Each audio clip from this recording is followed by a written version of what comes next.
introduction to clay was about 42 years ago. I was doing a course in Yeovil in Somerset, a foundation course, and part of the course was to work in the ceramic studio, among other things.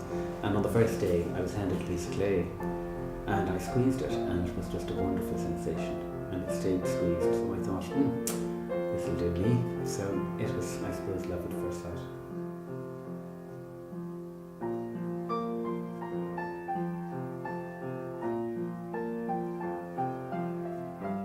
It is just so bloody exciting when you have the clay flowing freely under your fingers and you're going through this myriad of forms and subtle alterations, and the clay is flowing smoothly. It's just wonderful.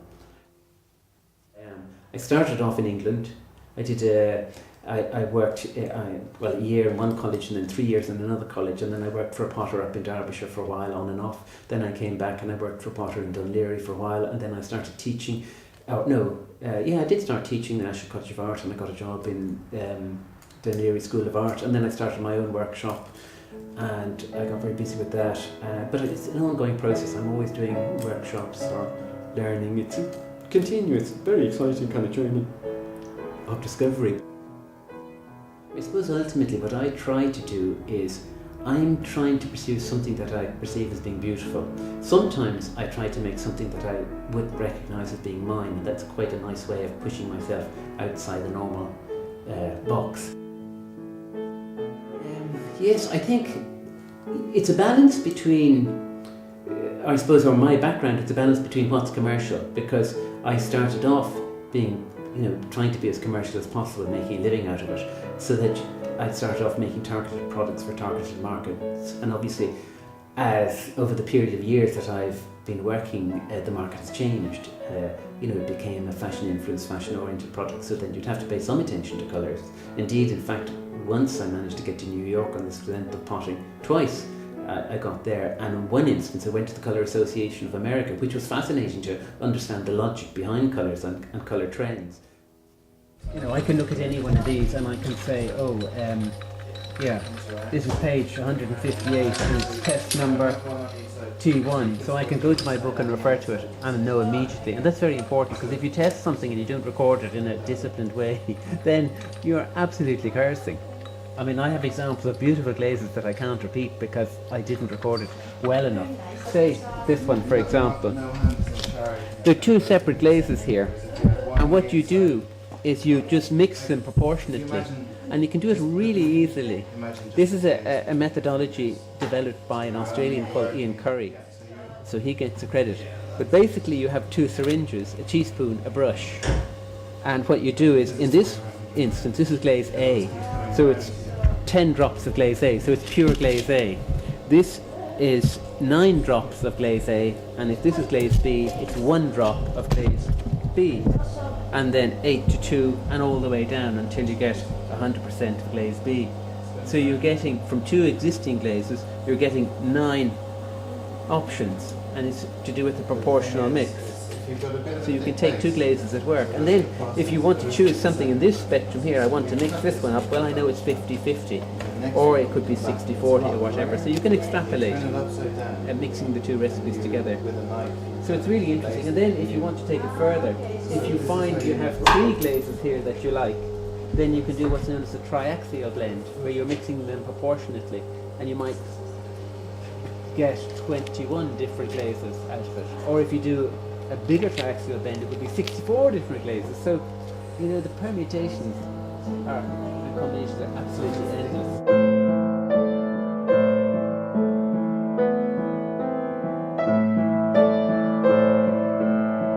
Right, in preparing the clay, I put it through the pulp mill, which de-airs it and equalises its consistency. I then weigh it out to the appropriate weight, and then I sit on the wheel and I put the piece of clay on the wheel, centre it, and form the shape I throw it. Then after it dries a little bit, until maybe like a good cheddar cheese, I might put it back on the wheel upside down if it needs to be turned, or a hand putting on, and at that stage I put on my mark, and I let it dry completely. When it's dry completely, I put it into a kiln for the first firing, which is bisque firing, and that goes to about 930 degrees centigrade. Then it gets taken out of the kiln and it gets glazed and decorated, and then it gets refired again to 1280 degrees centigrade, so it's a cone 9, so it's pretty hot. Once that's cooled down again, it is taken out of the kiln and then hopefully it sits on a shelf to be sold. But I suppose it started for me with a tea bowl that I brought back from Japan. At the time I was really interested in blending teas and mixing teas and just enjoying tea, but I found myself always wanting to drink out of the one bowl, and I couldn't figure out why that was. And as a young male, it's pretty extraordinary to go to a dishwasher to take a dirty bowl out to wash it, to use it, as opposed to grabbing something else out of the cupboard. So we just equate it to a favourite mug. Now, it's not unusual for people to have a favourite mug. And if you think about it, if you have a favourite mug and you have a hot chocolate moment, you put your maybe 2 hands around the mug, you're getting something beyond function from the mug. It's a different experience from drinking out of a polystyrene cup or a cardboard cup. I try currently to make things that are going to heal and nourish people, because that is the best that I can possibly do. How does that work? Well, I suppose it started off for me, going to Japan, spirituality was different to the Irish experience as I knew it growing up, although now I'm much more aware of Celtic spirituality. At the time when I was growing up, it was more Roman Catholic religion as opposed to spirituality. But in Japan, there was always a little offering of rice and wine before the firing. And I always thought that was wonderful. So when I came back to Ireland, I started to make fertility symbols because I wanted the kiln to be fertile. But then I actually realised it was something else, because when I built a wood-fired kiln, I suppose about 14, 15 years ago, I was drawn to build a wood-fired kiln purely because when you're working with a wood-fired kiln, I'm not legislating for other people, but this is just my experience of it, you are terribly involved with it. You have to be, because if you put wood on a fire, the fire dies down eventually and it goes out. So if you're to maintain a temperature rise, you have to be focused and you have to feed the fire continuously. So you have to be totally involved and engaged in it.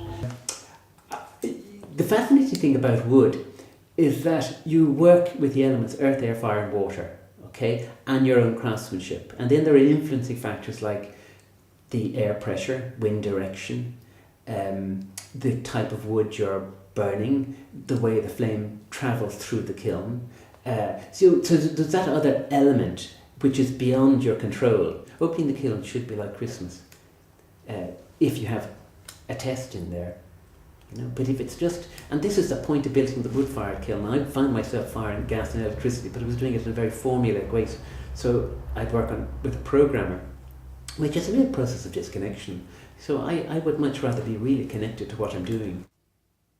But ultimately, there's another element. Now for me, it is a spiritual element, because if you think about it, the Buddhist belief is that if you cook with love, you nourish, and if you cook with anger, you give indigestion.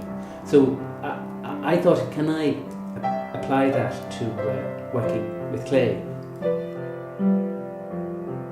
I realised that that favourite mug was beyond nourishment. It was actually energy. Right. When people come to a class here, they'll experience a number of things. I perceive my role as a teacher primarily is to take a spark of enthusiasm and turn it into a roaring passion if I can. That's very important. Secondly, I like to have a real safe environment, no competitiveness and no judgment. Thirdly, I like people to touch into play, because I think when people are playing, it starts the creative process. I also feel that this is a working pottery, so that it's not here's a piece of clay and off you go. There's always something going on. There's a glaze experiment, or there's a new pot, or there's something to look at and discuss. So there's always very active discussion, particularly what you're doing. Mm-hmm. But you also have to stand back and observe what you're doing, because the clay is responding to what you're doing. Mm-hmm. And it's not going into centre. It's because you're not telling it to go into centre. You're telling it to do something else. But until you kind of learn the language, it's catch-22. Mm-hmm. So people tend to come. I have a 6-week introductory course, and the idea is to try to introduce people to clay in the easiest possible way to preserve that spark of enthusiasm. And generally it works quite well because people stay longer than that first 6-week tranche.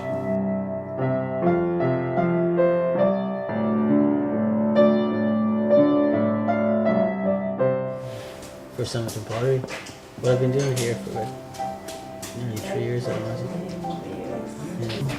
I'm not too sure if I have a favourite piece. They're all right. Yeah, they're all special in their own way, I suppose. Not one individual special piece.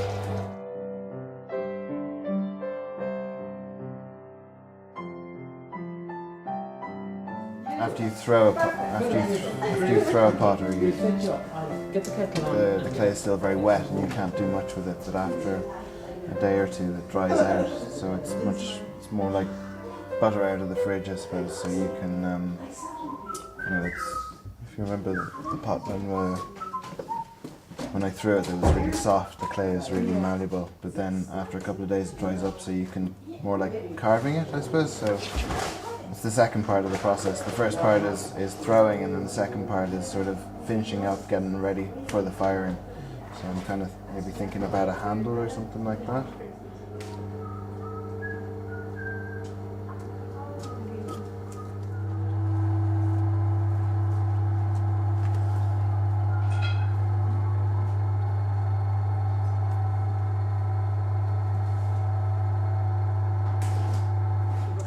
The pedal is, over here on my right side, and I can control that speed.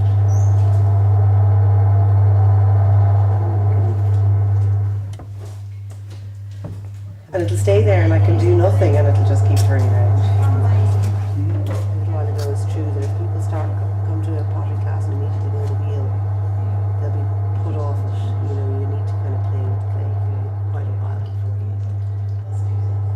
But I'm pushing my comfort zone at the moment. Persevering.